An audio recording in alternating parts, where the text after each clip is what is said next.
Eo amin'ny sehatra ny fonina kosa no andraisantsika vahiny ary amin'ny Titakariva ity tsy iza koa zany fa ny pasteur Jos namorona ny fiangonana Église ministère des apôtres. Miarabanao tompoko tonga soa amin'ny Titakariva ity. Miaraba ny nzaka dia miaraba antsika inkia mpanaraka ny fandarana eto amin'ny MATV dia miaraba antsika vahoaka n'Antananarivo ray manontolo inkio. Araka ny nafantarana azy pasteur Jos dia isy ny hetsika goavana karakarainareo raha mipitso eny an-dranomaina iny. Ny tsara indrindra angamba dia lazain'ny pasteur ny fizotrony amin'ny ankapobeny izay hetsika izay.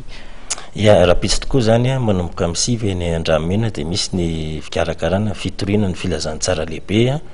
izay ho tanterahanay eo amin'ny toerana izay natanterahana izay ka ny fotoana zany dia anasanantsika vahoaka n'Antananarivo izay efa nitetezina isan-tanàna dia angamba mahafantatra tsara ianareo raha miseho eto amin'izao fotoana izao dia manasa antsika rehetrarehetra zany hivory eo amin'ny toerana io eny ny tenin'Andriamanitra sy hanatrika izay fitoriana filazantsara izay fa isy fanovana lehibe mihitsy ataon'Andriamanitra eo fanahinao sy ny fiainanao.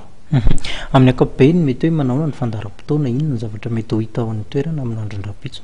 Ya ny fandaram-potoana zany tahaka an'izao le objet-n'le fotoana mihitsy zany dia ny izarana amintsika zany ny amin'ny famonjena sy ny amin'ny fitahian'Andriamanitra eo amin'ny fiainan'ny tsirairay avy satria raha ny baiboly zany jerena dia mpamonjy Andriamanitra ary amin'ny mampamonjy anazy dia tsika olombelona moa zany dia olona fonjena dia hita miharihary moa zany amin'ny fiainantsika andavanandro dia amin'ny fotoana rapitso io zany misy ny tenin'Andriamanitra izay ampianarina antsika anampitatrena ny lohateny ny fitahian'i Jehova ny mampanankarena ny fitahian'i Jehova ary tsy azon'ny fisasarana ampino zany isy zany ny fanakafan'Andriamanitra fahasoavana ho an'ny fiainanao ho an'ny hoavinao ho an'ny tokantranonao ho an'ny asanao ho an'ny fanahinao indrindrandrindra ary ho an'ny fahasalamanao ary efa hitanay moa ny voninahitr'Andriamanitra nitranga tamin'izany mamela njaka mba nifijona vambela fofoy kely monja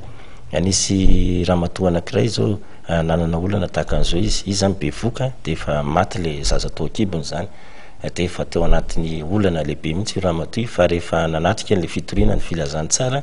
dia velona indray le zaza tao an-kibo ary teraka soamantsara dia izy mianaka manompo an'Andriamanitra anatin'ny asaka izay ny fandaram-potoana zany misy zany tenin'Andriamanitra izay anokatra varavarana finoana lehibe ho an'ny tsirairay avy sy ho amin'ny fahombiazana ara-panazany. Izay tokoa le fonona an'Andriamanitra inona ny tanjona nahatonga anareo avy eo anivon'ny Emiany karakara ny tetsika ty? Ya ny tanjona moa zany dia araka ny lazaina teo zany dia izarana ny famonjen'Andriamanitra voalohany indrindrany ho antsika tsirairay avy mba hananantsika izay famonjen'Andriamanitra zay. Fitiniko amin'ny teny fohy za moa tamin'ny 2000 dia tany Maurice zany saika hanangana ny fiangonana-dehibe ohatran'izao fa tany zany dia nomen'Andriamanitra vision mba hody eto Madagasikara satria isy zany ny zavatra lehibe izay ho ataon'Andriamanitra rehefa nanomboka ny tety tanàna sy vohitra zay dia be dehibe ny olona natsapa ny fahasoavan'Andriamanitra dia ny tanjona zany dia ny atonga antsika zany isan'olona mihitsy zany isan-tanàna isan-tokantrano atsapa an'izay famonjen'Andriamanitra zay filazantsara. Faraparana ny resadresakitsika ny tsara indrindra ihany koa ngamba dia fanentanana no entin'ny pasteur Jos ny mpino amin'izay rapitso izay. Ya ho antsika vahoaka n'Antananarivo zany dia manasa antsika rehetrarehetra tsika izay efa nitetezina isan-tanàna dia manasa antsika zany rapitso amin'ny sivy zany eo amin'ny terrain Teroton Andrameno amin'ny toeram-pivavahana lehibe dia manasa antsika rehetrarehetra ho avy manana fahasoavana lehibe ho anao Andriamanitra ary manana anjara amin'Andriamanitra ianao io manana anjara fitahiana ianao manana anjara famonjena ianao ary misy ny anjaranao zany avy amin'Andriamanitra dia rapitso amin'ny sivy tongava maka an'izay anjaranao zay fa amen'Andriamanitra anao tokoa zany amin'ny alalan'ny finoana zany.